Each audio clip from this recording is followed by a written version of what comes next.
এমনকি আমাকে তন্ন তন্ন করে খুঁজতেছে। এখন পর্যন্ত আমরা হুমকির মধ্যে আছি, আমাদের কোনো নিরাপত্তা নেই, কোনো নিরাপত্তা দিচ্ছে না প্রশাসন। এত নির্মম ভাবে কেউ কাউরে মারে না। আমাকে যখন আঘাত করে আমি দৌড়াচ্ছি আর আমাকে রামদাও দিয়ে কুবাইতেছে। বাংলাদেশে কোনো বিচার নেই, আমি কোনো বিচার পাইতেছি না। আমি ওদিন সাংবাদিক সম্মেলনে বলেছিলাম যে আমার প্রথম দাবি হচ্ছে উপদেষ্টা আসিফের বাবা বিল্লাল মাস্টারকে গ্রেফতার করার। ওনাকে গ্রেফতার হোক, সবকিছু বেরিয়ে যাবে। খুদের বিড়াল কিভাবে বের হয় আপনারা দেখবেন, কিন্তু এটা করা হয়নি। আমরা চাই বিচার। আমরা আমাদের স্বজন হারাইছি। আপনারা বলেন একটা পরিবারে মা ভাই বোন যদি চলে যায় আর কে থাকে? 7টা বাচ্চা এতিম হয়েছে।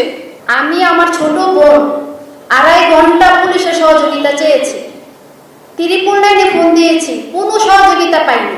আমাদের ঘটনার পর ইচ্ছে করলে প্রত্যেকটি আসামিকে ধরতে পারত। আমাদের ঘটনাটা করে গিয়ে শিমু চেয়ারম্যান তার বাড়িতে বসে মিডিয়ার সামনে বক্তব্য দেয়। শরীফ পরিবার স্টেশনে ছিল, প্রত্যেকটি আসামি ছিল, তারা কাউরে অ্যারেস্ট করেনি। আর আমি এর আগে সাংবাদিক সম্মেলনে কিন্তু বলেছিলাম, আজকে সাংবাদিক সম্মেলনের পর হয়তো আমি নাও বেঁচে থাকতে পারি। আমি আজকেও বলতেছি, যদি আমি এখনো মেডিকেল আওতাধীনে আছি, আমি এখনো সুস্থ হতে পারি নাই। আমার মাথায় 72টি শিলি, হাতে 16টা শিলি, পায়ে 20টা শিলি, মাজায় আছে আপনার 26টি শিলি। আমার অঙ্গটা বিধ্বস্ত করে দিছে। আমি মনের সাহস আপনাদের সামনে আসছি। আমি বাসায় বুঝাতে পারবো না আমি কতটা যুদ্ধ করে বেঁচে আছি। আমাকে অনেক কষ্ট দিছে। আমি মেডিকেলে শুয়ে থেকে প্রতিনিয়ত বলছি আমার স্বজনদের সাথে যদি আমাকে নিয়ে যেত অনেক ভালো ছিল। আমার কিছু বলার ভাষা নেই। আজকে প্রায় 2 মাস হয়ে যেতেছে ঘটনার 3য় দিন র্যাব কর্তৃক কিছু আসামি ধরার পর আজও পর্যন্ত কোনো আসামি ধরা হয়নি। আর আরেকটা বিষয় দেখেন, আমার স্বজনরা হারাইছি আমি, সবগুলো আমার উপরে নির্ভরশীল। কোনো দল এখন পর্যন্ত আমাদের পাশে এসে দাঁড়ায় নেই। এটা বাংলাদেশ, এতগুলো মানুষ মারা গেছে, কোনো বিচার নেই। আজকে 2 মাস হয়ে গেছে। আসিফ মাহমুদের বাবা বিল্লাল মাস্টারের নির্দেশের অনুসারে কিন্তু এই হত্যাটা হয়। আমি ওই সাংবাদিক সম্মেলনে বলেছি, দেখেন এত বড় একটা মারার সকাল 6টার পর ঘটনাটা শুরু হয়। এটা কি আপনাদের বোঝার বাকি আছে যে উপর থেকে নির্দেশ না থাকলে এরকম একটা ঘটনা হয়? আমি আমার ছোট বোন 2.5 ঘন্টা পুলিশের সহযোগিতা চেয়েছি, ত্রিপুল লাইনে ফোন দিয়েছি, কোনো সহযোগিতা পাইনি। বাঙ্গারা থানা থেকে পরিবারে আসতে সর্বোচ্চ একদম যদি যানজটও থাকে 15 মিনিট সময় লাগে। সেই জায়গার মধ্যে 6টার পর ঘটনা শুরু, তারা 9টার দিকে পুলিশ আসে। এখানে আর কোনো কিছু বলতে হবে আমার মনে হয় না। আমি বাঙ্গারা থানার ওসির উপর সন্তুষ্ট। আজকে ওনার জন্য আমি আপনাদের সামনে আসতে পারছি, কিন্তু উনি সময় মতো আসেননি। আর আমি ওনাকে কল দিইনি, আমি কল দিয়েছি এসআই নাহিদ। আপনারা এসআই নাহিদ এবং আমার কল লিস্টটা যদি তুলেন বুঝতে পারবেন আমি কি পরিমাণ সহযোগিতা চেয়েছি।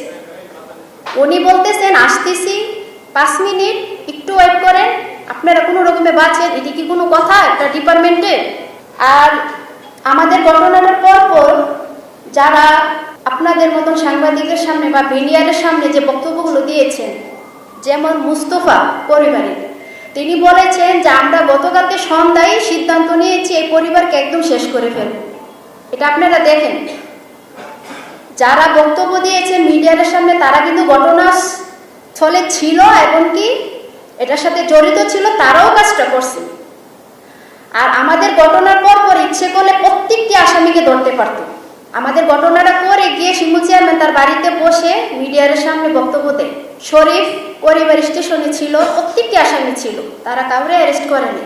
আর আমি এর আগে সাংবাদিক সম্মেলনে কিন্তু বলেছিলাম যে আজকে সাংবাদিক সম্মেলনের পর হয়তো আমি নাও বেঁচে থাকতে পারি। আমি আজকেও বলতেছি, যদি আমি এখনো মেডিকেল আওতাধীনে আছি, আমি এখনো সুস্থ হতে পারি নাই। আমার মাথায় 72টি শিলি, হাতে 16টা শিলি, পায়ে 20টা শিলি, মাজায় আছে আপনার 26টি শিলি। আমার অঙ্গটা বসুন্ধরা ডায়াপেন্ট এখন আরো উন্নত। এই হট এয়ার থ্রো টপ শীত দ্রুত শোষণ করে সোনামণিকে দেয় কোমল অনুভূতি। বিধ্বস্ত করে দিছে। আমি মনের সাহস আপনাদের সামনে আসছি। আমি বাসায় বুঝাতে পারবো না আমি কতটা যুদ্ধ করে বেঁচে আছি। আমাকে অনেক কষ্ট দিছে। আমি মেডিকেলে শুয়ে থেকে প্রতিনিয়ত বলছি আমার স্বজনদের সাথে যদি আমাকে নিয়ে যেত অনেক ভালো ছিল। বিশ্বাস করেন, এত নির্মম ভাবে কেউ কাউরে মারে না। আমাকে যখন আঘাত করে আমি দৌড়াচ্ছি আর আমাকে রামটাও দিয়ে কুবাইতেছে, আমার কিছু বলার ভাষা নেই। বাংলাদেশে কোনো বিচার নেই, আমি কোনো বিচার পাইতেছি না। আজকে প্রায় 2 মাস হয়ে যেতেছে ঘটনার তৃতীয় দিন র্যাব কর্তৃক কিছু আসামি ধরার পর আজও পর্যন্ত কোনো আসামি ধরা হয়নি। প্রশাসন ইচ্ছে করলে 24 ঘন্টার ভিতরে সব আসামি ধরতে পারে। আমার মা বিএমপি করতেন, যার জন্য ওই আমলে উনি একজন মহিলা, ওনাকে ইচ্ছে করলে ধর্ষণ মামলা দিতে পারবে না, মার্ডার মামলা দিতে পারবে না, অস্ত্র মামলা দিতে পারবে না। যার কারণে ওনাকে মাদক মামলাটা একদম ইজি বাংলাদেশের জন্য। পাঙ্গরা থানায় কোনো মাদক মামলা হলেই রেফারেন্সে ওনার নাম দিয়ে দিতেন। আপনারা তদন্ত নেন যে কয়টা মামলা ওনাকে 1 নম্বর আসামি আছেন, মামলায় এফআইআর ওনার নাম দিয়ে দেন। আমি ওই দিন সাংবাদিক সম্মেলনের সময় বলছিলাম যে আমি যদি বাংলাদেশে বিচার পাই একমাত্র আপনাদের দ্বারা আমি বিচারটা পাবো, সকল সাংবাদিক ভাইদের দ্বারা, এছাড়া আর কোনো উপায় নেই। যেখানে উপদেষ্টা এটার সাথে জড়িত, তার বাবা জড়িত, আপনারা সত্যটা যাচাই করেন, আপনার এলাকাতে যান, কিন্তু আসামির কোনো পরিবার ছাড়া আপনারা গোপন তথ্য নেন যে আমার মা ইয়াবার সাথে জড়িত ছিল, আমাদের কি অপরাধ ছিল যে এরকম নির্মমভাবে মানতে হবে। আর আরেকটা বিষয় দেখেন, আমার স্বজনরা হারাইছি আমি। আপনারা বলেন একটা পরিবারে মা ভাই বোন যদি চলে যায় আর কে থাকে, 7টা বাচ্চা এতিম হয়েছে, সবগুলো আমার উপরে নির্ভরশীল। আমি কার জন্য কান্না করবো বলেন? মার জন্য না, পায়ের জন্য না, বোনের জন্য? আমি বাসা খুঁজে পাই না আমার এই ঘটনাটা মনে হইলে।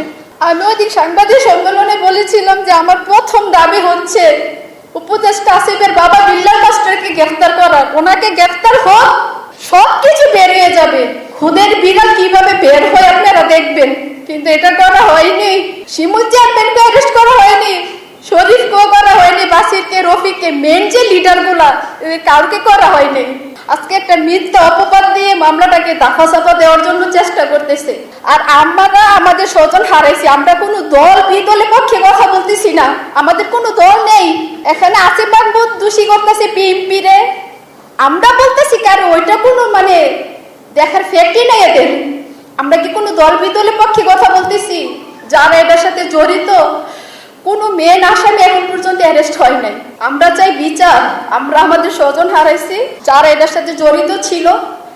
সিসি ক্যামেরার ফুটেজ কিছু আছে, কিছু বাড়ির পশ্চিম পাশ দিয়ে ঢুকছিল, আমাদের মার্কেটের দক্ষিণ পাশে আমার কাকার মার্কেট, ওই মার্কেটে কোনো সিসি ক্যামেরা ছিল না, ওই দিক দিয়ে ঢুকছে। আপনারা এটা তদন্ত করেন, এখানে কেউ কাউরে দোষ দিয়ে কোনো লাভ নেই। আর দেখেন, আমি ওই সাংবাদিক সম্মেলনে বলার পরও আমার বাবাকে ধরে নিয়ে জোর করে বিলের মাঝখানে পর্যন্ত ভিডিও করাইছে। আমি কিন্তু জানি, আমি বুঝতে পারছি এরকম একটা কিছু হবে, এটাই হয়েছে। এমনকি আমাকে তন্ন তন্ন করে খুঁজতেছে। এখন পর্যন্ত আমরা হুমকির মধ্যে আছি, আমাদের কোনো নিরাপত্তা নেই, কোনো নিরাপত্তা দিচ্ছে না প্রশাসন, কোনো দল এখন পর্যন্ত আমাদের পাশে এসে দাঁড়ায় নেই।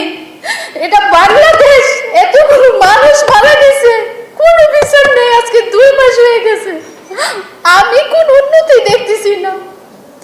না আমাদেরকে নিরাপত্তা দিচ্ছে কোনো প্রশাসন, কোনো দল, কোনো দলের লোক। বাংলাদেশে এত রাজনীতিক, এত নেতা, এত এমপি, মন্ত্রী, ডিআইজি, উপদেষ্টা, কেউ আমাদের পাশে একবার এসে দাঁড়ায়নি। আমরা খুব অসহায়। আমি ভাবতে পারিনি যে আপনাদের সামনে আমাকে আবার আসতে হবে। আপনাদের সাংবাদিক ভাইদের কাছে রিকোয়েস্ট, আপনারা এই বিষয়টা একটু দেখেন কোনটা সত্য।